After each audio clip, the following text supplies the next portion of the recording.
இன்றைக்கு முக்கியமான தேவ செய்திக்குள்ளாக நாம் போகின்றோம். It's very very important message to inherit the kingdom of God. தேவனுடைய ராஜ்யத்தை சுதந்திரிக்கக்கூடிய முக்கியமான ஒரு தேவ செய்தி. பரலோகத்தை சுதந்திரிக்க வைக்கும் தேவ ஞானம் என்ற தலைப்பில் இன்றைக்கு ஆண்டவருடைய வார்த்தையை கொடுக்கின்றேன். நீதிமொழிகளின் புஸ்தகம் 4வது அதிகாரம் 7 முதல் 9 வசனங்கள். ஞானமே முக்கியம், ஞானத்தை சம்பாதி, எண்ணத்தை சம்பாதித்தாலும் புத்தியை சம்பாதித்துக்கொள். நீ அதை மேன்மைப்படுத்து, அது உன்னை மேன்மைப்படுத்தும். நீ அதை தழுவி கொண்டால் அது உன்னை கனம் பண்ணும். அது உன் தலைக்கு அலங்காரமான முடியை கொடுக்கும். அது மகிமையான கிரீடத்தை உனக்கு சூட்டும். உங்களை கனப்படுத்துகிறதே ஞானம்தான். நல்லா கவனித்துக் கொள்ள வேண்டும். ஞானத்தை சம்பாதி. எதை சம்பாதிக்கலையோ ஞானத்தையும் புத்தியையும் சம்பாதின்னு சொல்லப்படுது. ஞானம் என்பது தேவனாகிய கர்த்தர் ஒரு மனிதனுக்கு கொடுக்கிற பொக்கிஷம். It's a treasure. எல்லாம் கவனித்துக் கொள்ளுங்க. அது ஒரு பொக்கிஷம். It is a treasure. It has to be carefully handled and it has to be carefully protected. இந்த ஞானங்கிறதை ரொம்ப கவனமாக கையாள வேண்டும். அந்த ஞானம் பாதுகாக்கப்பட வேண்டும். எல்லாம் கவனித்துக் கொள்ள வேண்டும். நாம் அதை அறிந்து கொள்ள வேண்டும். ஞானத்தை இழந்துட்டோம் அப்படின்னா நீ பரலோகத்தை இழந்து விடுவாய். It's very important. நாம் அதை தெரிந்து கொள்ள வேண்டும். ஞானத்தை இழந்துட்டா பரலோகத்தை மாத்திரம் இல்லை, உன்னுடைய வாழ்க்கையில் எல்லாத்தையும் இழந்துருவ. தேவன் உன் மீது வைத்த அத்தனை தரிசனத்தையும் இழந்துருவாய். நாம் அதை அறிந்து கொள்ள வேண்டும். நீதிமொழிகளின் புஸ்தகம் 3வது அதிகாரம் 13 முதல் 15 வசனங்கள். ஞானத்தை கண்டடைகிற மனுஷனும் புத்தியை சம்பாதிக்கிற மனுஷனும் பாக்கியவான்கள். அதன் வர்த்தகம் வெள்ளி வர்த்தகத்திலும் அதன் ஆதாயம் பசும் பொன்னிலும் உத்தமமானது. முத்துக்களை பார்க்கிலும் அது விலையேறு பெற்றது. நீ இச்சிக்கத்தக்கதொன்றும் அதற்கு நிகரல்ல. இட்ஸ் வெரி காஸ்ட்லின்னு எடுத்து சொல்லப்படுகிறது. Very costly. வாங்கவே முடியாது, விலை கொடுத்து வாங்கவே முடியாது. நல்லா கவனிங்க. ஞானத்தை கண்டடைகிற மனுஷனும் புத்தியை சம்பாதிக்கிற மனுஷனும் பாக்கியவான். ஒவ்வொரு நாளும் நம்ம ஞானத்தில் தேர வேண்டும். ஆண்டவர் எல்லா காரியத்துக்கும் தனித்தனியாக ஞானம் வைத்திருக்கிறார். அதை நம்ம அறிந்து கொள்ள வேண்டும். ஒவ்வொரு காரியத்துக்கும் தனித்தனியாக. ஒரே ஞானத்தை வச்சு நீ எல்லா காரியத்தையும் செய்யவே முடியாது. வேதத்தின்படி உன்னை கர்த்தர் வைத்த சபையில் நீ நிலைத்திருக்கணும்னா ஞானம் வேணும். கர்த்தர் வைத்திருக்கிற வேலையில் நிலைத்திருக்கணும்னா ஞானம் வேணும். கர்த்தர் உன் மீது வைத்திருக்கிற தரிசனம் நிறைவேறணும்னா ஞானம் வேணும். கர்த்தர் உன்னை இந்த உலகத்தில் வைத்திருக்கிற நாள் வரைக்கும் நீ உயிரோடு இருக்கணும்னா ஞானம் வேணும். அதை இழந்துட்டு நான் பாதி வழியிலே செத்து போயிடுவேன், பாதி வயசுலேயே செத்துருவேன். எல்லாத்துக்கும் நான் வசன ஆதாரத்தோடு உங்களோடு பேசுவேன். நல்லா கவனித்துக் கொள்ள வேண்டும். It's very very important. முத்துக்களை பார்க்கலாம் அது விலையேற பெற்றதா. அப்படின்னா அந்த ஞானம் என்னது? What is that wisdom? அதை கவனித்துக் கொள்ள வேண்டும். நீதிமொழிகளின் புஸ்தகம் 8வது அதிகாரம் 11வது 12வது வசனங்கள். முத்துக்களை பார்க்கிலும் ஞானமே நல்லது, இச்சிக்கப்படத்தக்கவரெல்லாம் அதற்கு நிகரல்ல. ஞானத்துக்கு ஈக்குவலா எதுவுமே கிடையாது. பொன்னாக இருந்தாலும் சரி, வைரமாக இருந்தாலும் சரி, உலகத்தில் உள்ள அதிக விலையேறப்பட்ட எதுவாக இருந்தாலும் ஞானத்துக்கு ஈக்குவல் இல்லைன்னு சொல்லப்பட்டிருக்குது. நல்லா கவனிக்க வேண்டும். வாசிப்போம். ஞானமாகிய நான் விவேகத்தோட வாசம் பண்ணி. அப்படின்னா ஞானம் என்னது? அவர்தான். அதனாலதான் அவர் எதுக்குமே ஈக்குவல் கிடையாது. அவர் எதுக்குமே ஈக்குவல் கிடையாதுயா. அவர் உங்க கூட இருந்தா தான் அந்த ஞானமே ஒர்க் அவுட் ஆகும். when you grieve the Holy Spirit, உன்னை விட்டு பெயர்வார்னு நினைக்காத. he won't go. ஆனால் அவன் ஞானம் பெயரும். நல்லா கவனிங்க. when you grieve the Holy Spirit, ஆவியானவரை நீ துக்கப்படுத்தினார். நான் பாவம் செய்தால் சொல்லவில்லை, வேதம் அப்படிதான் சொல்லுகிறது. மீட்கப்படுகிற நாளுக்காக பெற்ற பரிசுத்தாவியை துக்கப்படுது. do not grieve the Holy Spirit. our attitude should please him. நம்ம நடக்கை அவரை சந்தோஷப்படுத்தணும். நம்ம வார்த்தை அவரை சந்தோஷப்படுத்தணும். விஷ்டம் இல்லைன்னா you don't give reverence to God.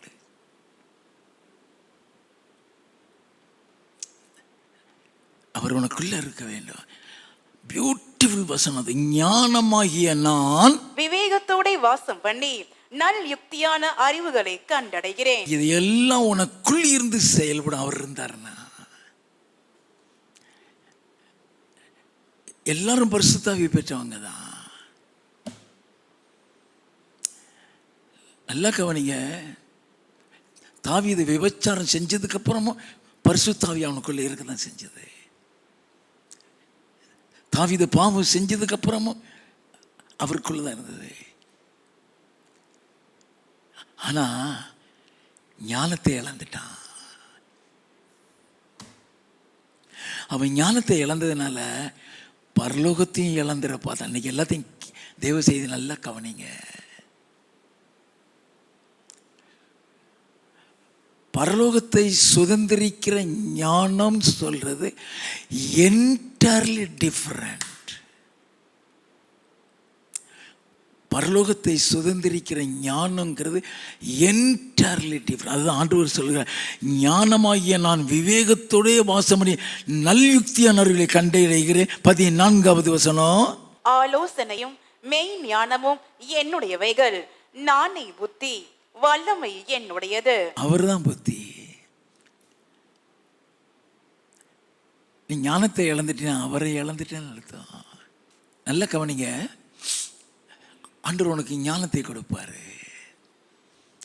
அது பரலோக ஞானம். Never never waste the wisdom. கேள்வியே பட்டிருக்க மாட்டீங்களே.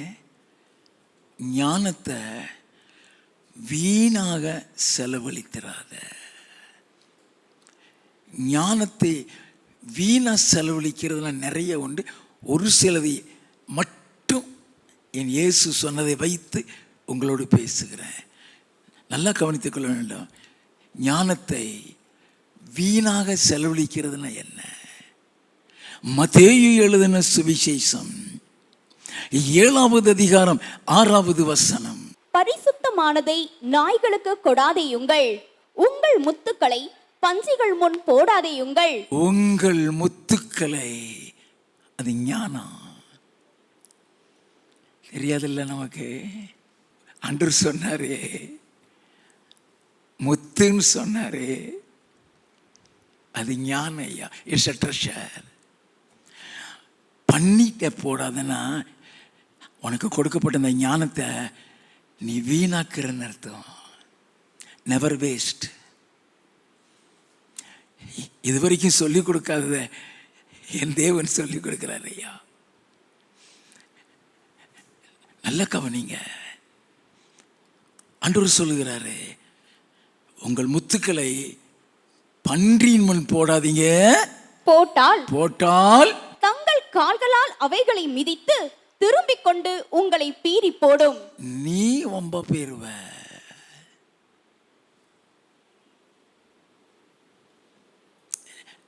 நீ ஒண்ணுக்கு இல்லாம ஆயிருவ. has to be protected சொன்னனே. ஞானத்தை பாதுகாக்க வேண்டும். ஞானத்தை பாதுகாக்க வேண்டும். நல்லா கவனிச்சுக்கிடுங்க. It's very important. It's very important. தீத்துவின் புஸ்தகம் 3வது அதிகாரம் 9 முதல் 11 வசனங்கள். புத்தியீனமான தர்க்கங்களையும் வம்ச வரலாறுகளையும் சண்டைகளையும் நியாய பிரமாணத்தை குறித்து உண்டாகிற வாக்குவாதங்களையும் விட்டு விலகு. அங்க நிக்காத. நீ உன் ஞானத்தை இழந்துருவ. When there is a problem with somebody else, don't get yourself involved. உன்னை காத்துக்கோ. எவன் எப்படியும் போயிட்டு போகட்டும். Don't interfere such an unnecessary matter which doesn't belong to you. நல்லா கவனிங்க. உன்னை சேராம இருக்கிற பிரச்சனைகள் எதுலையும் தலையிடாத. நான் என் பாஷையில் சொன்னா மூக்கை போடாத. உன் ஞானத்தை இழந்துருவ. It's very important. நம்ம வேத வசனத்தை சாதாரணமாக எடுத்துட்டு போயிடுறோம். வாசிப்போம். அவைகள் அப்பிரயோஜனமும் வீணுமாயிருக்கும். வேத புரட்டனா இருக்கிற ஒருவனுக்கு நீ 2 தரம் புத்தி சொன்ன பின்பு அவனை விட்டு விலகு. வேத புரட்டனா இருக்கிற ஒருவனுக்கு 2 தரம். என்ன தரம்? 2 தரம். ஒருக்கா சொல்லு அல்லது 2வது தரம் சொல்லு. சொல்லிக்கிட்டே இருக்காத. அவன் திருந்த மாட்டான்.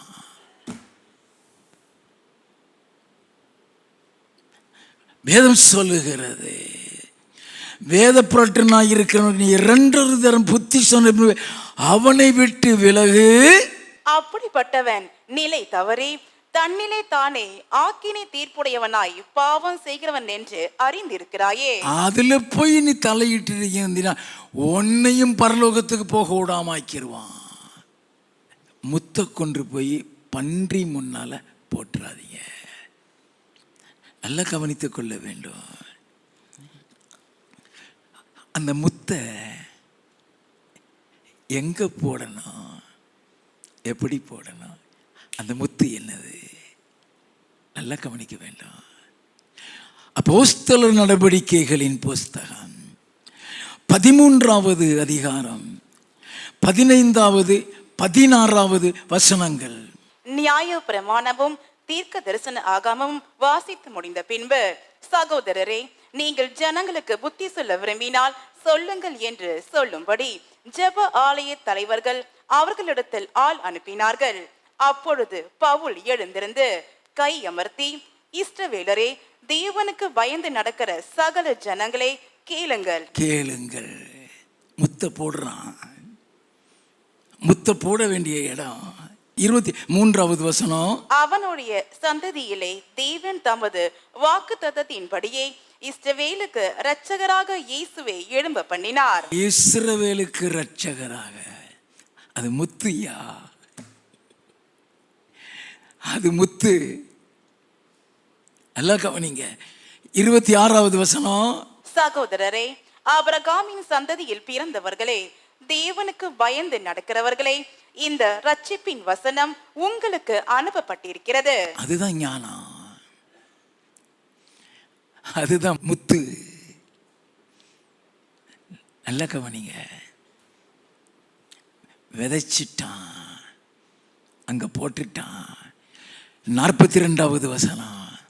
அவர்கள் யூதருடைய ஜெப ஆலயத்திலிருந்து புறப்படுகையில் அடுத்த ஓய்வு நாளிலே இந்த வசனங்களை தங்களுக்கு சொல்ல வேண்டும் என்று புற ஜாதியார் வேண்டிக் கொண்டார்கள். இந்த வசனத்தை எங்களுக்கு சொல்லணும்யா. நல்ல கவனிங்க, அது முத்து. 44வது வசனம். அடுத்த ஓய்வு நாளிலே கொஞ்சம் குறைய பட்டணத்தார் அனைவரும் தேவ வசனத்தை கேட்கும்படி கூடி வந்தார்கள். அந்த ஞானத்தை கேட்க ஓடி வர்றாங்க. அது பரலோகத்தை சுதந்திரிக்கிற ஞானம், அது பரலோகத்தை சுதந்திரிக்கிற ஞானம்.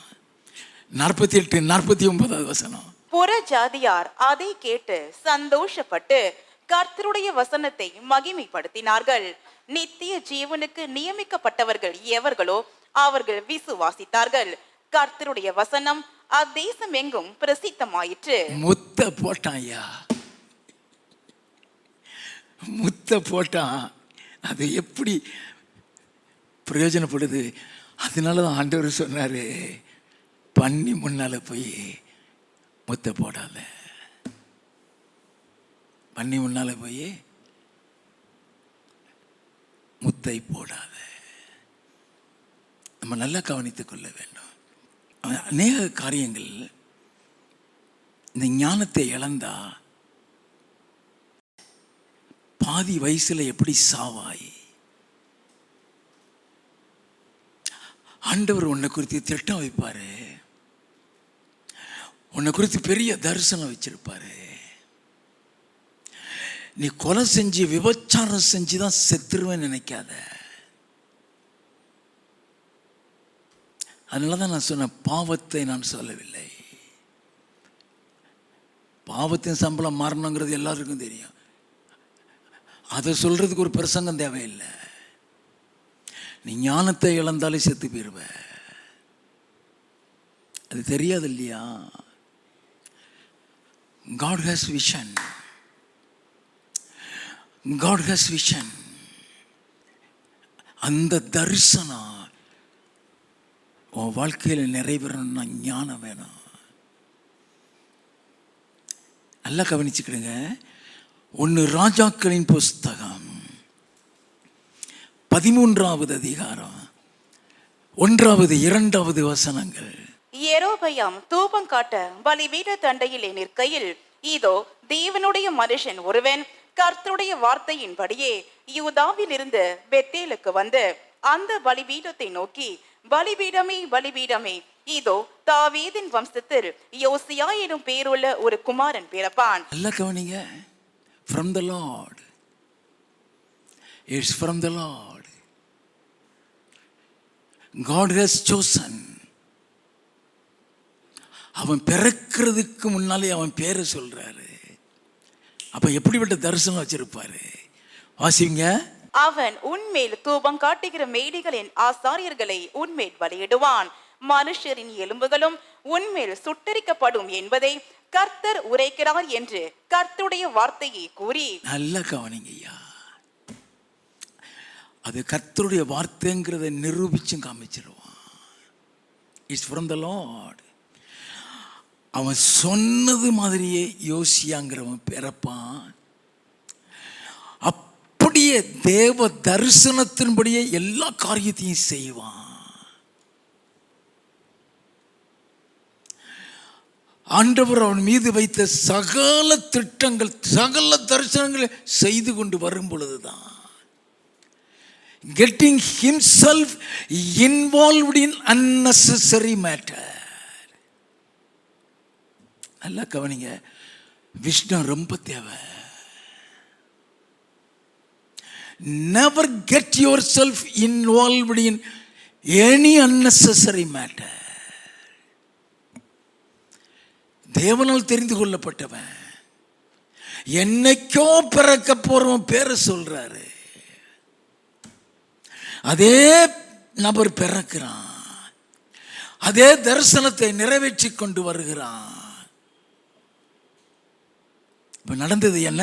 2 நாளாகமம் 35வது அதிகாரம் 20வது வசனத்தில் இருந்து, யோசியா தேவாலயத்திற்கு அடுத்ததை திட்டப்படுத்தின இந்த எல்லா நடவடிக்கைகளுக்கும் பின்பு எகிப்தின் ராஜாவாகிய நேகோ ஐபிராத் நதியோரமான கர்கேமிஸ் பட்டணத்தின் மேல் யுத்தம் பண்ண வந்தான்.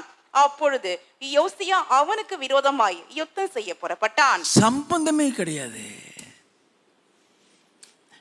ஞானம் எவ்வளவு தேவை! நீ தேவனால் தெரிந்து கொள்ளப்பட்டிருக்கலாம், தேவன் பேர் சொல்லி அழைச்சிருக்கலாம், தேவ தரிசனத்தின்படி கர்த்தர் உன்னை நடத்தலாம். ஞானத்தை இழந்துட்டீங்கன்னா தரிசனத்தையும் இழந்துருவ, பரலோகத்தையும் இழந்துருவ. வாசிப்போம். அவன் இவனிடத்துக்கு ஸ்தானாபதிகளை அனுப்பி, யூதாவின் ராஜாவே, எனக்கும் உமக்கும் என்ன, எனக்கும் உமக்கும் என்ன, நான் இப்போது உமக்கு விரோதமாய் அல்ல. பியூட்டிஃபுல்லா சொல்லுவான், ஓன்ட்ட வரலப்பா, நான் ஓன்ட்ட வரலப்பா. வாசிப்போம். என்னோடு யுத்தம் பண்ணுகிற ஒருவனுக்கு விரோதமாய் போகிறேன், என்னோடு யுத்தம் பண்ணுகிற ஒருவனுக்கு விரோதமாய் போகிறேன். வாசிப்போம். நான் தீவிரிக்க வேண்டும் என்று தேவன் சொன்னார். யாரு சொன்னா? தேவன். தேவன் சொன்னார், தேவன் என்னோடு இருக்கிறார். நல்ல ரொம்ப பியூட்டிஃபுல்லா சொல்றான். வேதத்தை நம்ம ஆழமா தியானிக்கும் பொழுது எத்தனை இன்பமா இருக்கும் தெரியுமா? ஆண்டவர் சொல்றார். வாசிப்போம். அவர் உம்மை அழிக்காதபடிக்கு அவருக்கு எதிரடை செய்வதை விட்டுவிடும் என்று சொன்னான். நல்ல அருமையா சொல்லி அனுப்பி விடுறான். வாசிப்போம். ஆனாலும் யோசியா தன் முகத்தை அவனை விட்டு திருப்பாமலும். ஏன் திருப்பல? பெருமை.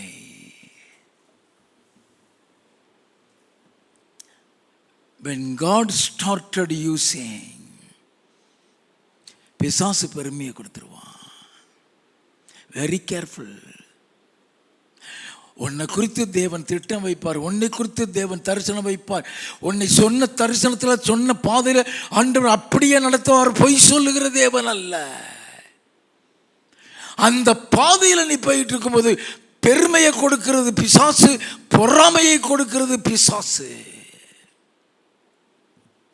நாசப்படுத்திடுவான். ஏன் முகத்தை திருப்பல? பெருமை. நான் நினைச்சதை செய்வேன். வாசிங்க. நேகோ சொன்ன தேவனுடைய வாயின் வார்த்தைகளுக்கு செவி கொடாமலும், தேவன் சொன்ன வார்த்தைகளுக்கு செவி கொடாமல் அவனோடு யுத்தம் பண்ண வேஷம் மாறி மெகிதோவின் பள்ளத்தாக்கிலே யுத்தம் பண்ணுகிறதற்கு வந்தான். வேஷம் மாறி போயிருக்கிறான். அந்த வேஷம் மாறின்னு சொல்லப்பட்டிருக்கு இல்லையா, அது ஞான குறைவு. நீ எப்பொழுதுமே தேவனை துக்கப்படுத்தணும்னு ஞானம் போயிரும். அந்த வேஷம் மாறுகிறதே ஞான குறைவுன்னு அர்த்தம். வேஷம் மாறுறதுனால தான் ஒரு யோசேப்பை சாவ பார்த்தான், கிருபையில பிழைச்சான். வாசிப்போம். வில் வீரர் யோசியா ராஜாவின் மேல் அம்பெய்தார்கள். அப்பொழுது ராஜா தன் ஊழியக்காரரை நோக்கி, என்னை அப்புறம் கொண்டு போங்கள், எனக்கு கொடிய காயம் பட்டது என்றான். அப்பொழுது அவனுடைய ஊழியக்காரர் அந்த ரதத்தின் மேல் இருந்த அவனை இறக்கி அவனுக்கு இருந்த 2வது ரதத்தின் மேல் ஏற்றி அவனை எருசலேமுக்கு கொண்டு வந்தார்கள். அவன் மரணம் அடைந்து தன் பிதாக்களின் கல்லறையில் அடக்கம் பண்ணப்பட்டான். பாதி வயசுல சாகுறவனா? நல்ல கவனிங்க. ஏன் செத்தான் தெரியுமா? ஞானத்தை இழந்துட்டா ஆயுள் நாட்கள் முடிஞ்சிடும். தீர்க்காயுசுங்கிறதே ஞானத்தில் தான் இருக்கான். நீதிமொழிகளின் புஸ்தகம் 3வது அதிகாரம் 13வது 16வது வசனங்கள். ஞானத்தை கண்டடைகிற மனுஷனும் புத்தியை சம்பாதிக்கிற மனுஷனும் பாக்கியவான்கள். அதன் வலது கையில் தீர்க்காயுசும். அதன் நல்ல கவனிங்க, திரும்ப யோசிங்க. அதன் வலது கையில் தீர்க்காயுசும். வலது கையில தீர்க்காயுசு. ஞானத்துல தான் ஆயுஷ் நாட்கள் நீட்டிக்கும். ஏன் பாதி வயசுல சாகுறான்? ஞானத்தை இழந்துட்டான். தேவனால் தெரிந்து கொள்ளப்பட்டவன் தான். Treasure, it's a treasure. விஸ்டம்ங்கிறது it's a treasure. Has to be protected carefully, has to be handled carefully. ஞானங்கிறது ஒரு பொக்கிஷம். நான் சொல்றேன்னு நினைக்காதீங்க, கர்த்தர் சொல்றது. அவருடைய வசனமே அதுதான். ஞானம் ஒரு பொக்கிஷமா. என் இயேசுவுக்கு அந்த பொக்கிஷத்தை தான் தேவன் கொடுத்திருந்தாரா. கொலோசையரின் புஸ்தகம் 2வது அதிகாரம் 3வது வசனம். அவருக்குள் ஞானம், அறிவு என்பவைகளாகிய பொக்கிஷங்கள் எல்லாம் அடங்கி இருக்கிறது. ஹல்லேலூயா. இட்ஸ் எ ட்ரெஷர் ஐயா. It's a treasure. எப்பொழுதுமே நம்ம ஒரு தப்பு செஞ்சுட்டோம், ஐயோ தப்பு செஞ்சிட்டோமே நினைக்கிறோம். தப்பு செஞ்சிட்டோம் சொல்லாதீங்க, ஐயோ ஞானத்தை இழந்துட்டேனே. அவருக்குள் ஞானம், அறிவு என்பவைகளாகிய பொக்கிஷம் எல்லாம் அடங்கியிருக்கான். It's a treasure. தேவனாகிய கர்த்தர் இயேசுவுக்கு அந்த ஞானத்தை சின்ன வயசுலேருந்தே கொடுத்திருந்தாராம். சின்ன வயசுல இருந்தே அவர் ஞானத்தில் நிறைந்திருந்தாராம். That's important. ஞானத்தில் நிறைந்திருக்கிற அனுபவம். எல்லா காரியத்திலும் ஞானம் இருக்கும். ஞானத்தில் நிறைந்திருக்கிறது சொல்றது எல்லா காரியத்திலும் ஞானம் இருக்கும். நல்லா கவனித்துக் கொள்ள வேண்டும். அந்த ஞானத்தில் இயேசு கிறிஸ்து அதிகமாய் விருத்தி அடைந்தாராம். கேள்விப்பட்டிருக்கீங்களா? லூக்கா எழுதின சுவிசேஷம் 2வது அதிகாரம் 40வது வசனம். பிள்ளை வளர்ந்து ஆவியிலே பெலன் கொண்டு ஞானத்தினால் நிறைந்தது. ஞானத்தினால் நிறைந்ததான். அவர் ஞானத்தில் நிறைந்திருந்தார். சிறு பிராயத்தில் அவருடைய ஞானத்தை குறித்து வெளிப்படுத்தக்கூடிய வசனங்கள் 12 வயசுலேருந்து சொல்லப்பட்டிருக்கோம். நல்லா கவனித்துக் கொள்ள வேண்டும். நிறைந்திருந்தாரா ஞானத்தில். வாசிப்போம். தேவனுடைய கிருபையும் அவர் மேல் இருந்தது. எப்பொழுதெல்லாம் உனக்குள்ள ஞானம் இருக்கோ கிருபை இருக்கும்.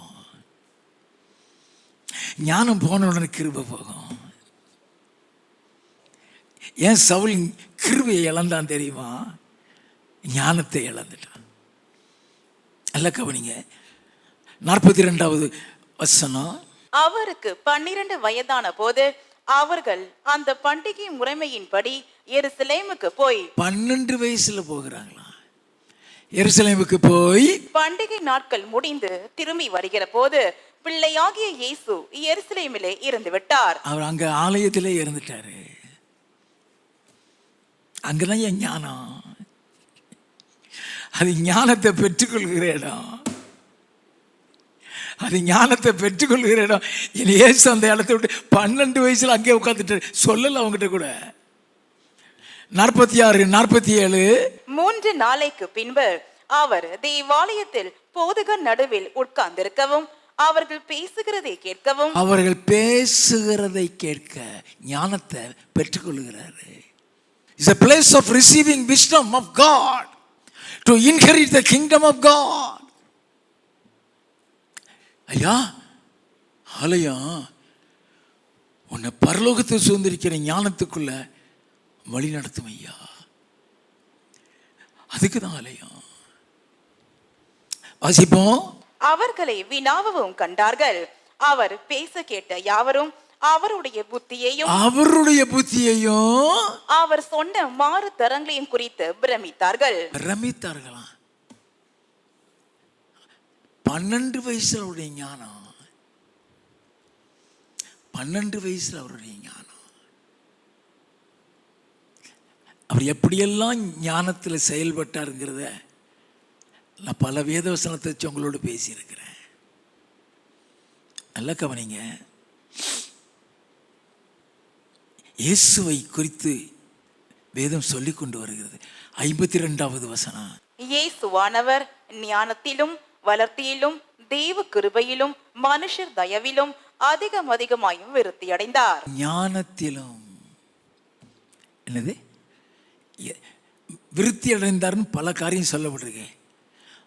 அதுல முதலாவது பாயிண்டே ஞானத்துல விருத்தி அடைந்தார். நீ வேணத்துல குறைஞ்சிடாத. The wisdom has to be increased. அது குறையக்கூடாது. நல்லா கவனிக்க வேண்டும். ஒவ்வொன்றுக்கும் ஞானம் வச்சிருக்கிறாரு. எவாஞ்சலிஸ்டுடைய ஞானம் வேற, ஷெப்பர்டுடைய ஞானம் வேற. அதை நம்ம தெரிந்து கொள்ள வேண்டும். ஒவ்வொன்றுக்குமே ஞானம் ஆண்டவர் வச்சிருக்கிறாரு. எவாஞ்சலிஸ்டுக்குள்ள ஞானம் வசனத்தை விதைக்கிறது மட்டும்தான். ஷெப்பர்டுக்குள்ள ஞானம் விதைக்கிறது மாத்திரம் இல்ல, பரலோகம் வரைக்கும் வழி நடத்துகிறது. நல்லா கவனிக்க வேண்டும். போகட்டும். இயேசு கிறிஸ்துவுக்கு கொடுக்கப்பட்ட ஞானம் பிதாவை பிரியப்படுத்துகிற ஞானம். நீ எவ்வளவுக்கு எவ்வளவு அவரை சந்தோஷப்படுத்துறியோ, your wisdom will be automatically increased. Never grieve the Holy Spirit. பிதாவை பிரியப்படுத்துகிற ஒரு ஞானம் இயேசு கிறிஸ்துவ. அந்த ஞானம் அவரை பிரியப்படுத்தினதுனால அந்த ஞானம் அவரோடு கூட போய் அவரை உட்கார வச்சிருச்சு. நல்லா கவனிக்க வேண்டும். யோவான் எழுதின சுவிசேஷம் 8வது அதிகாரம் 28, 29. ஆதலால் இயேசு அவர்களை நோக்கி, நீங்கள் மனுஷகுமாரனை உயர்த்தின பின்பு நானே அவர் என்றும், நான் என் சுயமாய் ஒன்றும் செய்யாமல் என் பிதா எனக்கு போதித்தபடியே இவைகளை சொன்னேன் என்றும் அறிவீர்கள். அழகா சொல்ல. நான் போனதுக்கு அப்புறம் நான் எதுவுமே நானா சொல்லல. என் பிதா அவர் உள்ள இருந்தாருன்னா அவர் தான் சொல்லி கொடுப்பாரு. அவர் உள்ள இருந்தாருன்னா அவர் தான் ஏன் சொல்லி கொடுப்பாரு. ஒரு சுயம் அங்கே ஒர்க் அவுட் ஆகாது. நல்ல கவனிங்க. என் ஆண்டவர் இயேசு பியூட்டிஃபுல்லாக சொல்லுவார். நான் போனதுக்கு அப்புறம் நீங்க தெரிஞ்சுக்கிடுவீங்கப்பா. வாசிப்போம்.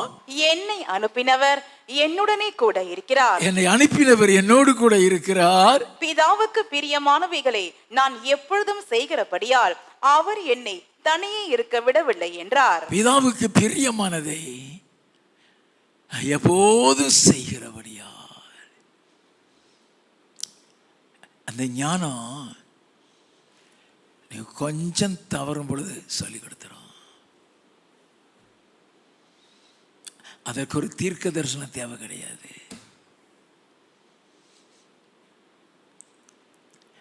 அதற்காக ஒரு தீர்க்க தரிசிட்டு போக வேண்டாம்.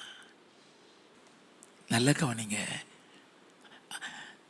ஞானமாகிய நான் விவேகத்தோடு வாசம் பண்ணி நல் யுக்தியான புத்திகளை, அருமையான வசனம் இல்லையா? அவர் வாசம் செய்யலாம். அவர் இயேசு கிறிஸ்து சொல்றாரு, என் கூடயே இருக்கிறாரு, என்னை தனியா விடுறது இல்லை. ஏன்னா அவருக்கு பிரியமானதை நான் எப்போது செய்கிறேன். அவரை குறித்து பிதா சாட்சி கொடுத்தாரே. மத்தேயு எழுதின சுவிசேஷம் 3வது அதிகாரம் 17வது வசனம். அன்றியும் வானத்தில் இருந்து ஒரு சத்தம் உண்டாகி, இவர் என்னுடைய நேசகுமாரன், இவரில் பிரியமாய் இருக்கிறேன் என்று உரைத்தது. இவர் என்னுடைய நேசகுமாரன், இவரில் பிரியமாய் இருக்கிறேன். அவருக்குள் ஞானம், அறிவு என்பவைகளாகிய பொக்கிஷம் அடங்கி இருந்தது. என் பிதாவுக்கு பிரியமானது நான் எப்போதும் செய்கிறபடினால அவர் என்னை தனியாக இருக்க விடுறதில்லைன்னு சொன்னார். தனியாக இருக்க விடுறதில்லை. நான் இம்மையில் மாத்திரம் இல்லை, மறுமையிலையும். அவர் எங்கே இருக்கிறாரா? மார்க் எழுதின சுவிசேஷம் 16வது அதிகாரம் 19வது வசனம். இவ்விதமாய் கர்த்தர் அவர்களுடனே பேசின பின்பு பரலோகத்துக்கு எடுத்துக் கொள்ளப்பட்டு தேவனுடைய வலது பாரிசத்தில் உட்கார்ந்தார். தேவனுடைய வலது பாரிசத்தில் உட்கார்ந்தார். நாமும் இதே மாதிரி இயேசுவோடு போய் உட்கார போறோமா? இயேசு தான் சொன்னார். அதுக்கு என்ன செய்யணுங்கிறதையும் சொல்லியிருக்கிறார். வெளிப்படுத்தின விசேஷம் 3வது அதிகாரம் 21, 22. நான் ஜெயம் கொண்டு என் பிதாவினுடைய சிங்காசனத்திலே அவரோடு கூட உட்கார்ந்தது போல ஜெயம் கொள்ளுகிறவன் எவனோ அவனும் என்னுடைய சிங்காசனத்தில் என்னோட கூட உட்காரும்படிக்கு அருள் செய்வேன். நான் ஜெயங்கொண்டு அந்த பிதாவினுடைய சிங்காசனத்தை அவரோடு கூட உட்கார்ந்துக்கிறது போல ஜெயங்கொள்ளுகிறவன் எவனோ அவனும் என்னோடு கூட அந்த சிங்காசனத்தில் உட்காரும் சொன்னார் இல்லையா? நல்லா கவனிங்க. அதுக்கு அர்த்தம் என்ன? ஜெயங்கொள்ள வேண்டும். அந்த ஜெயங்கொள்றதுக்கு தான் அந்த ஞானம் தேவை. எப்படி பரிசுத்தவான்கள் அதில் தோத்தாங்கிறதெல்லாம் நம்ம இன்னைக்கு பார்க்க போகிறோம். ஜெயங்கொள்ளலைன்னா அங்கே போக முடியாது. நீ ஜெயங்கொள்றதுக்கு ஞானம்தான் தேவை. நல்லா கவனிக்க வேண்டும். அதனால தான் இயேசு அதை சொல்லுகிறார். ஜெயங்கொள்ளுகிறவன் எவனோ திரும்பி வாசிங்கவா. நான் ஜெயம் கொண்டு என் பிதாவினுடைய சிங்காசனத்திலே அவரோட கூட உட்கார்ந்தது போல ஜெயம் கொள்ளுகிறவன் எவனோ அவனும் என்னுடைய சிங்காசனத்தில் என்னோட கூட உட்காரும்படிக்கு அருள் செய்வேன். என்னோடு கூட உட்காரும்படிக்கு அருள் செய்வேன். வாக்கு கொடுத்தாரே, வாக்கு கொடுத்திருக்கிறாரே. எப்படியாவது அங்க போய் உட்கார்ந்துடலாம். அப்போ நம்முடைய ஞானத்தை அறிந்து கொள்ள வேண்டும். நீ பரலோகத்தை சுதந்திரிக்க ஞானம் வேணும்னு சொன்ன. வாசிப்போமா? தானியேலின் புஸ்தகம் 12வது அதிகாரம் 2வது 3வது வசனங்கள். பூமியின் தூளிலே நித்திரை பண்ணுகிறவர்களாகிய அநேகரில் சிலர் நித்திய ஜீவனுக்கும் சிலர் நித்திய நிந்தைக்கும் இகழ்ச்சிக்கும் விழித்து எழுந்திருப்பார்கள். கடைசி நாளில் நடக்க போகிற சம்பவம். கடைசி நாளில் நடக்க போகிற சம்பவம் ஆண்டவர் சொல்லி கொடுக்கிறார் தானியேலுக்கு. எவ்வளவு பெரிய பரிசுத்தவானா தான் அவனுக்கு சொல்லி கொடுப்பாரு. வாசிப்போம். ஞானவான்கள் ஆகாய மண்டலத்தின் ஒளியை போலவும் அநேகரை நீதிக்குட்படுத்துகிறவர்கள் நட்சத்திரங்களைப் போலவும் என்றென்றைக்கும் உள்ள சதா காலங்களிலும் பிரகாசிப்பார்கள். ஞானவான்கள், ஆத்மாவை ஆதாயப்படுத்துகிறவனும் ஞானவன் தானே வேதம் சொல்லுகிறது. அதனாலதான் அநேகரை நீதிக்குட்படுத்துகிறவங்க. அதைத்தான் நம்ம அப்போஸ்தலர் 13 வாசித்தோம். அவன் ஞானத்தை விதைச்சான், அவன் ஞானவான். அங்க இடம் உண்டு. வேதம் சொல்லுகிறது, ஞானவான்கள் ஆகாய மண்டலத்தில் உள்ள ஒளியை போலவும் அநேகரை நீதிக்குட்படுத்துகிற நட்சத்திரங்கள் என்றென்றைக்கும் உள்ள சதா காலங்களில் பிரகாசிப்ப. நீ பரலோகத்தில் நீ பிரகாசிக்க வேண்டுமே, ஞானம் வேணும். 10வது வசனம், அநேகர் சுத்தமும் வெண்மையுமாக்கப்பட்டு புடமிடப்பட்டவர்களாய் விளங்குவார்கள். துன்மார்க்கரோ துன்மார்க்கமாய் நடப்பார்கள். துன்மார்க்கரில் ஒருவனும் உணரான். துன்மார்க்கரில் எதை உணர மாட்டான்? புடமிடப்படுறதை உணர மாட்டானா? புடமிடப்படுறதுன்னா என்ன தெரியுமா? அடிப்பாருன்னு அர்த்தம். புடமிடப்படுறதுன்னா அக்னி சூளையில் போடுறதுன்னு அர்த்தம். தாவீது பாவம் செஞ்சிட்டான், புடமிட்டு தள்ளிட்டார்.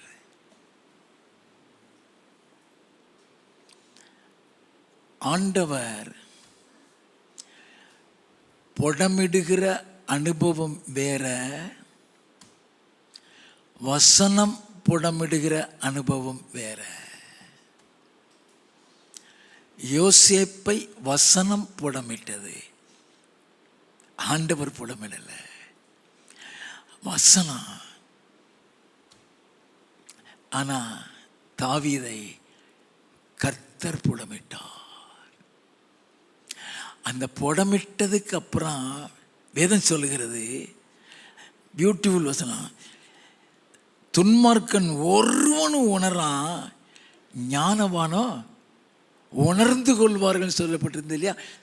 தாவீதை புடமிட்டதுக்கு அப்புறம் தான் அவன் உணர்ந்து கொண்டானா.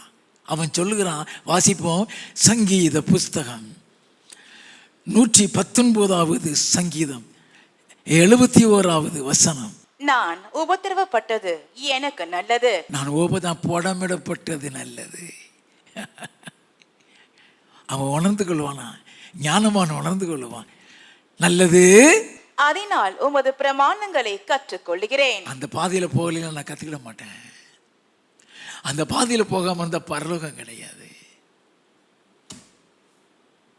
நீதிமான்களுக்கு பூமியில சரி கட்டப்பட்டுரும். அல்லேலூயா. அப்ப புடமிட்டதுக்கு அப்புறம் இவன் எப்படி ஆயிட்டானா?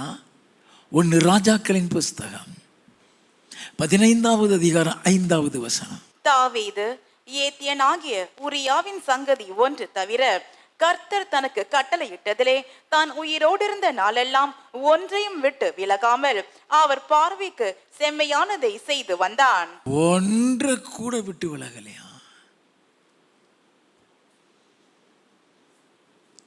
பரலோகத்துக்கு போயிட்டாயா? இப்ப நல்ல கவனிங்க, இவன் கொஞ்சம் ஆழத்துக்குள்ள போகிறோம். It's important. Something more deeper about the wisdom to inherit the kingdom of God. எந்த உலக ஞானம் இருந்தாலும் சரி, எப்படிப்பட்ட ஞான அறிவுள்ளவனா இருந்தாலும் சரி, பரலோகத்தை சுதந்திரிக்கிற ஞானம் இல்லைன்னா பரலோகத்துக்கு போக முடியாது. நான் சொன்னேன், ஒவ்வொருத்தருக்கும் ஒவ்வொரு விதமான ஞானம் வைத்திருக்கிறார். ஆசரிப்பு கூடாரத்தை கட்டுறதுக்கு மோசேக்கு ஞானத்தை கொடுத்தாரு. அதில் உள்ள சகலத்தையும் செய்கிறதற்கு பெசலேயலுக்கு ஞானத்தை கொடுத்தாரு. நல்லா கவனிக்க வேண்டும். ஒரு ஆலயத்தை ஆண்டவருக்கு எப்படி கட்டணுங்கிற ஞானத்தை தாவீதுக்கு கொடுத்தாரு. அதை கட்டும் பொழுது எந்த விதத்தில் கட்டணுங்கிறத சாலமோனுக்கு சொல்லி கொடுத்தாரு. ரொம்ப பியூட்டிஃபுல்லாக இருக்கும். நீங்கள் வேதத்தை எல்லாம் வாசித்து தியானிக்கும் பொழுது அதில் நான் வாசிக்கலாம் உட்காந்துட்டேன்னா எனக்கு அங்கே எந்திரிக்கிறதுக்கே மனசு இருக்காது. அதில் ஆழத்துக்குள்ளே போயிடுவேன். நல்ல கவனிங்க.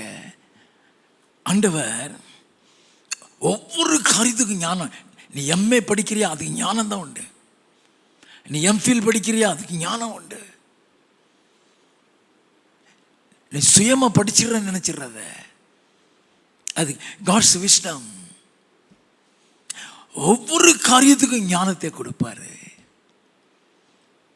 ஆனால் எல்லா ஞானமும் அவர் தான் கொடுப்பாரு. உன் படிப்பில் ஞானம் வராது, அறிவு வரும்.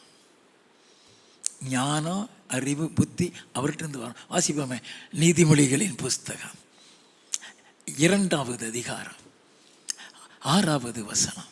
கர்த்தர் ஞானத்தை தருகிறார், அவர் வாயின் நின்று அறிவும் புத்தியும் வரும். கர்த்தர் ஞானத்தை, எல்லாத்துக்கும் அது ஞானத்தை தருகிறார். அவர் வாயினின்று அறிவும் புத்தியும், அதை கொடுக்கிறது அவர் தான், எல்லாத்துக்கும் கொடுக்குறது. ஆனால் பரலோகத்தை சுதந்திரிக்க ஒரு தனி ஞானம் வச்சுக்காரான். 7வது வசனம். அவர் நீதிமான்களுக்கென்று மெய் ஞானத்தை வைத்திருக்கிறார். நீதிமான்களுக்கு என்று, பரிசுத்தவான்களுக்கு என்று மெய், அது பரலோகத்தை சுதந்திரிக்கிறது. அது அப்புறம் விளக்கமாக பார்ப்போம். நல்ல கவனிங்க. It's என்டர்லி different. தேவனாகிய கர்த்தர் தாவீதுக்கு கொடுத்த ஞானம் வேற, அவன் மகன் சாலமோனுக்கு கொடுத்த ஞானம் வேற, தானியேலுக்கு கொடுத்த ஞானம் வேறு. தானியேலுடைய சிநேகிதர் சாத்ராக், மேஷாக், ஆபேத்நேகோ அவர்களுக்கு கொடுத்த ஞானம் வேறு. நீ வேதத்தை நீ தியானிச்சு பார்க்கும் பொழுதுதான் அந்த டிஃப்ரென்ஸ் உனக்கு தெரிய ஆரம்பிக்கும். நல்லா தெரிஞ்சுக்கிட வேண்டும். இன்றைக்கு பரலோகத்தை சுதந்திரிக்கிற ஞானத்தை நம்ம அறிந்து கொள்ள வேண்டும். முதலாவது, தாவீதுக்கு எப்படிப்பட்ட ஞானத்தை கொடுத்தார், நம்ம அதை தெரிந்து கொள்ள வேண்டும். It's very important. 1 சாமுவேலின் புஸ்தகம் 18வது அதிகாரம் 5வது வசனம். தாவீது சவுல் தன்னை அனுப்புகிற எவ்விடத்திற்கும் போய் புத்தியாய் காரியத்தை நடப்பித்ததினால் சவுல் அவனை யுத்த மனுஷரின் மேல் அதிகாரியாக்கினான். யுத்த மனுஷரின் மேல் அதிகாரி, அது ஒரு ஞானம். It will promote you. அந்த ஞானம் இல்லைன்னா வாழ்க்கையில் நீ முன்னேறவே மாட்ட. விஷ்டம் உன் தொழிலில் உன் வேலையில் ஞானத்தை கொடுப்பாரு. அந்த ஞானம் வேணும். தாவீதுக்கு அவர் ஒரு ஞானத்தை கொடுக்குறாராம். அந்த ஞானம் சவுலுடைய வீட்டில் அவனை உயர்த்திருச்சு. வாசிப்போம். அவன் எல்லா ஜனத்தின் கண்களுக்கும் சவுலுடைய ஊழியக்காரரின் கண்களுக்கும் கூட பிரியமாயிருந்தான். மற்றவர்களுக்கு நீ பிரியமா நடக்கணும்னா அது ஞானம்.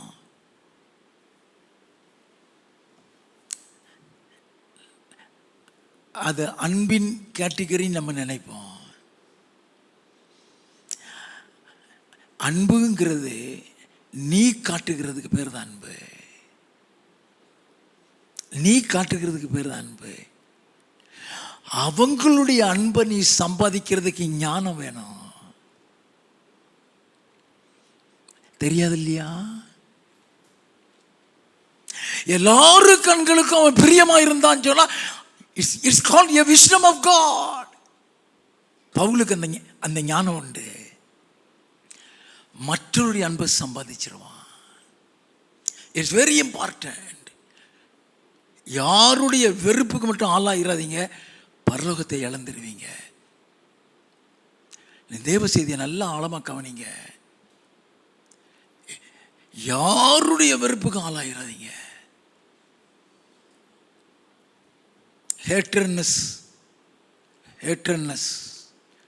bitterness, anger is the dangerous nature of a person to destroy your wisdom. நல்லா கவனிச்சுக்க வேண்டும். வெறுப்பு, ஹேட்டர்னஸ், bitterness, கசப்பு, கோபம் உன் ஞானத்தை புழிஞ்சிரும், ஞானத்தை காலி பண்ணிடும். தாவீது எல்லாருக்கும் பெரிய மனம் தானா, சாமுவேலும் அப்படித்தான் நடப்பான். நல்லா கவனித்துக்கிட வேண்டாம். வேதத்தில் தாவீதுடைய ஞானத்தை நம்ம வாசிக்கும் பொழுது தான் அவன் ஆண்டவர் எப்படிப்பட்ட ஞானத்தை கொடுத்து தான் தெரியும். 14வது 15வது வசனம். தாவீது தன் செய்கைகளில் எல்லாம் புத்திமானாய் நடந்தான். தன் செய்கைகளில் எல்லாம் புத்திமானாய் நடந்தான். கர்த்தர் அவனோட கூட இருந்தார். ஆண்டவர் அவன் கூட இருக்கிறாரு. நல்லா கவனிக்க வேண்டும். வசனத்தை கூர்ந்து கர்த்தர் அவன் கூட இருந்தான்னு சொல்லப்பட்டு வாசிப்போம். அவன் மகா புத்திமானாய் நடக்கிறதை சவுல் கண்டு, அவன் மகா புத்திமானாய் நடக்கிறதை சவுல் கண்டு அவனுக்கு பயந்திருந்தான். பயப்படக்கூடிய அளவுக்கு ஞானம். கேள்விப்பட்டிருக்கோமா? பயப்படுற அளவுக்கு ஞானம்.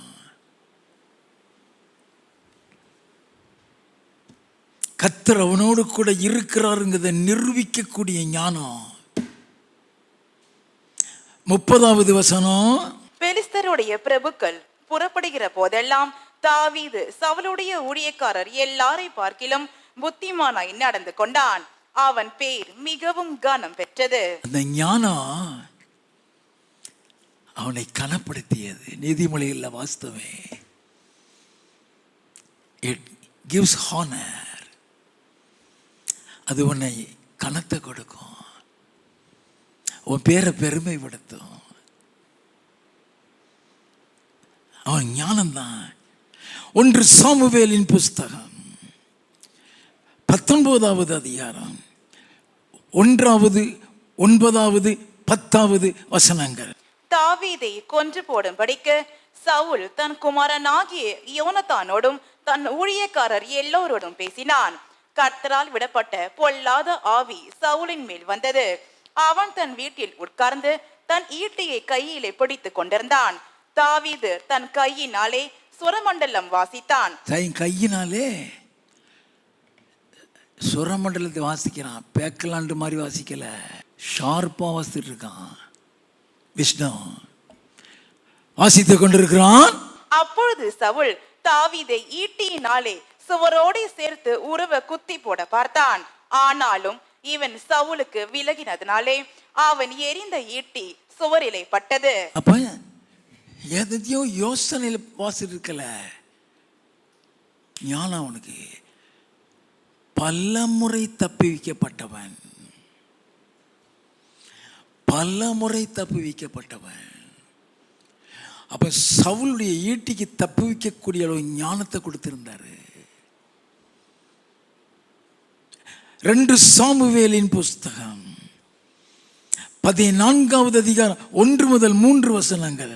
ராஜாவின் இருதயம் அப்சலோமின் மேல் இன்னும் தாங்கலாய் இருக்கிறதை செருயாவின் குமாரன் யோவாப் கண்டு அவன் தெக்கோவாவில் இருக்கிற புத்தியுள்ள ஒரு ஸ்திரீயை அழைத்து, புத்தியுள்ள ஸ்திரீ சொல்லப்பட்டிருக்கு, அழைத்து, நீ இழவு கொண்டாடுகிறவளை போல துக்க வஸ்திரங்களை உடுத்தி கொண்டு எண்ணெய் பூசி கொள்ளாமல் இறந்து போனவனுக்காக நெடுநாள் துக்கிக்கிற ஸ்திரீயை போல காண்பித்து ராஜாவினிடத்தில் போய் அவரை நோக்கி இன்னென்ன பிரகாரமாய் சொல் என்று அவள் சொல்ல வேண்டிய வார்த்தைகளை யோவாப் அவள் வாயிலே போட்டான். எப்படிலாம் பேசும் யோவாப். பெரிய பிரில்லியன்ட்மேன். அவன் சாதாரண ஆள் கிடையாது. யுத்தத்துக்கு போனான்னா யோவாப் தோத்து திரும்பி வந்த ஹிஸ்டரியே கிடையாது. நல்ல கவனிங்க. புத்தியுள்ள ஒருத்தி அனுப்பி விடுறான்.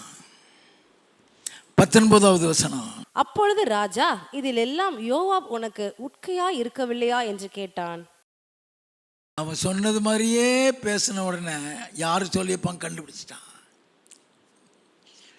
யார் சொல்லியிருப்பான் கண்டுபிடிச்சிட்டான். ஏம்மா யோவாபு சொல்லிவிட்டானா? 20வது வசனம். நான் இந்த காரியத்தை உபமானமாய் பேசுகிறதற்கு உமது அடியானாகிய யோவாப் அதற்கு காரணமாயிருந்தான். ஆனாலும் தேசத்தில் நடக்கிறதையெல்லாம் அறிய என் ஆண்டவனுடைய ஞானம் தேவதூதனுடைய ஞானத்தை போல் இருக்கிறது என்றாள். என்னது? யாருடைய ஞானமா இருக்குதா? தேவதூதனுடைய ஞானத்தை போல் இருக்குதான். 2 சாமுவேலின் புஸ்தகம் 23வது அதிகாரம் 1வது 2வது வசனங்கள். தாவீதுடைய கடைசி வார்த்தைகள் மேன்மையாய் உயர்த்தப்பட்டு யாக்கோபுடைய தேவனால் அபிஷேகம் பெற்று இஸ்ரவேலின் சங்கீதங்களை இன்பமாய் பாடின ஈசாயின் குமாரனாகிய தாவீது என்னும் புருஷன் சொல்லுகிறது என்னவென்றால், கர்த்தருடைய ஆவியானவர் என்னை கொண்டு பேசினார், அவருடைய வசனம் என்னுடைய நாவில் இருந்தது.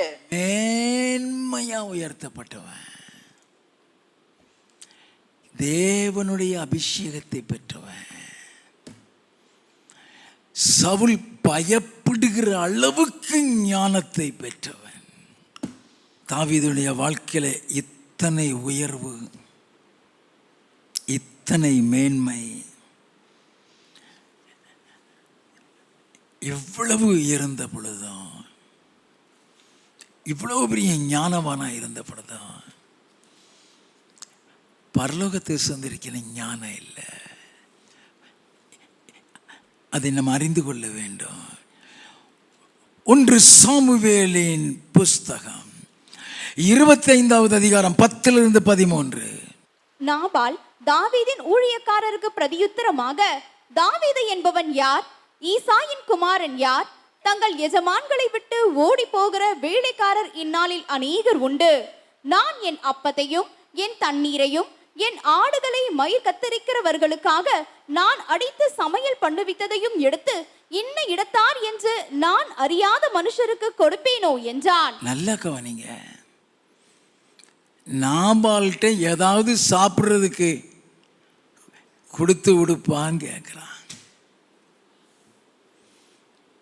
அவன் அரண்மனையை விட்டு வெளியே ஓடி வந்த பையலுக்கு நானாக கொடுக்கணும், நான் கொடுக்க மாட்டேன். இவன் பேலியாளின் மனுஷன், அவன் ஒரு துன்மார்க்கன், அவன் மாட்டேன்ட்டான். வாசிப்போம். தாவீதின் வாலிபர் தங்கள் வழியை திரும்பி மறுபடியும் தாவீதினிடத்தில் வந்து இந்த வார்த்தைகளை எல்லாம் அவனுக்கு அறிவித்தார்கள். இந்த வார்த்தைகளை எல்லாம் அவனுக்கு அறிவித்தார்கள். அப்பொழுது தாவீது தன் மனுஷரை பார்த்து, நீங்கள் அவரவர் உங்கள் பட்டயத்தை கட்டிக் கொள்ளுங்கள் என்றான். அவரவர் தங்கள் பட்டயத்தை கட்டிக் கொண்டார்கள். தாவீதும் தன் பட்டயத்தை கட்டிக் கொண்டான். ஏறக்குறைய 400 பேர் தாவீதுக்கு பின் சென்று புறப்பட்டு போனார்கள். 400 பேர் போறாங்க. 21, 22. தாவீது தன் ஜனங்களை நோக்கி, அவனுக்கு வனாந்திரத்தில் இருக்கிறதையெல்லாம் வீணாகவே காப்பாற்றினேன், அவனுக்கு உண்டானதில் எல்லாம் ஒன்றும் காணாமற் போனதில்லை. என்றாலும் நன்மைக்கு பதிலாக அவன் எனக்கு தீமை செய்தான். அவனுக்கு உண்டான எல்லாவற்றிலும் சுவரில் நீர் விடும் ஒரு நாய் முதலாய் பொழுது விடியும் மட்டும் நான் உயிரோடே வைத்தால் தேவன் தாவீதின் சத்துருக்களுக்கு அதற்கு சரியாகவும் அதற்கு அதிகமாகவும் செய்ய கடவர் என்று சொல்லி இருந்தான். யுத்தத்துக்கு வர்றவனுக்கு விரோதமா போகல. நல்லா கவனிங்க. தேசத்துக்கு விரோதமான யுத்தமும் இல்லை. இது சாப்பாடு கொடுக்கல, இருதயத்துக்குள்ள கோபம்,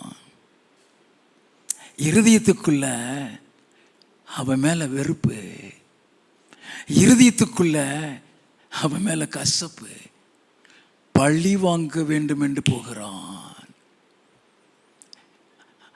அப்படின்னா பரலோக ஞானம் இல்லைன்னு அர்த்தம். சில நேரங்களில் சில காரியங்களை நம்ம அறிந்து கொள்ள வேண்டும். இப்போ என்ன நடக்குது? 1 சாமுவேல் 25வது அதிகாரம் 3வது வசனம்.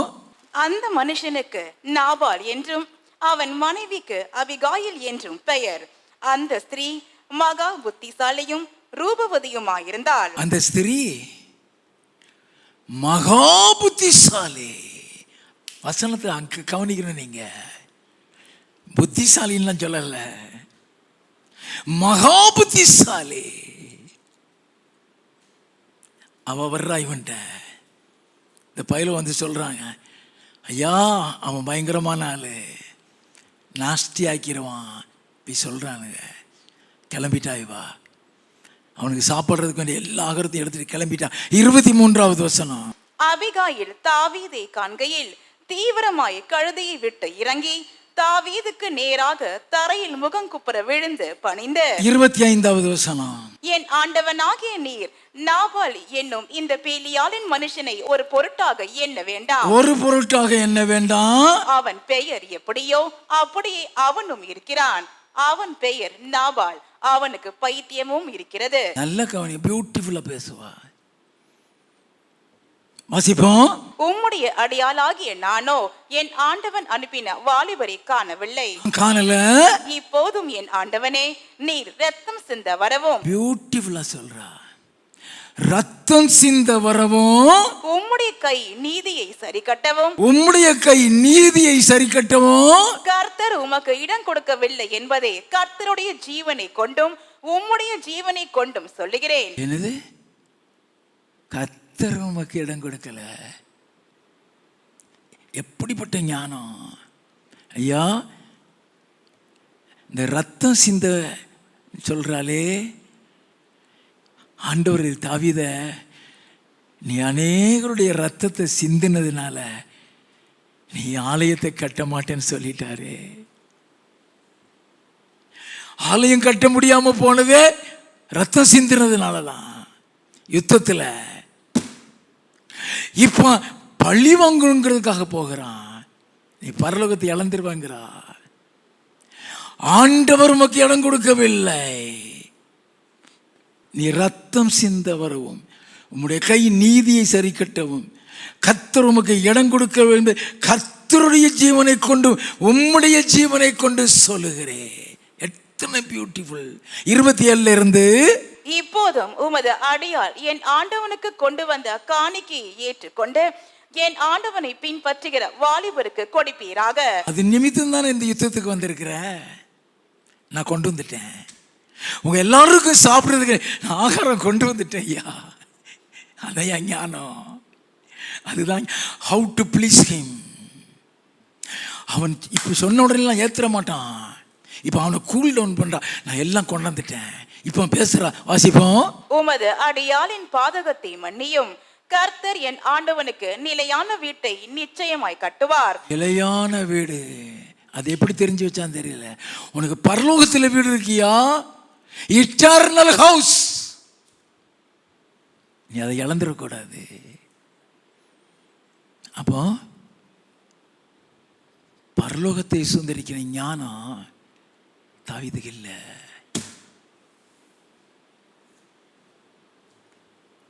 நல்ல கவனிங்க ஐயா. It's a beautiful message. வாசிப்போம்.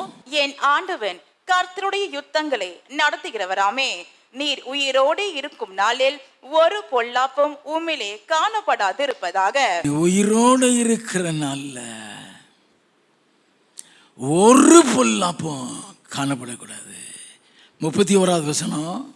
நீர் விருதாவாய் ரத்தம் சிந்தாமலும் என் ஆண்டவனாகிய நீர் பழி வாங்காமலும் இருந்ததுண்டானால் அப்பொழுது என் ஆண்டவனாகிய உமக்கு துக்கமும் இராது, மன இடரலும் இராது. அழகா சொல்லி கொடுக்கிறா.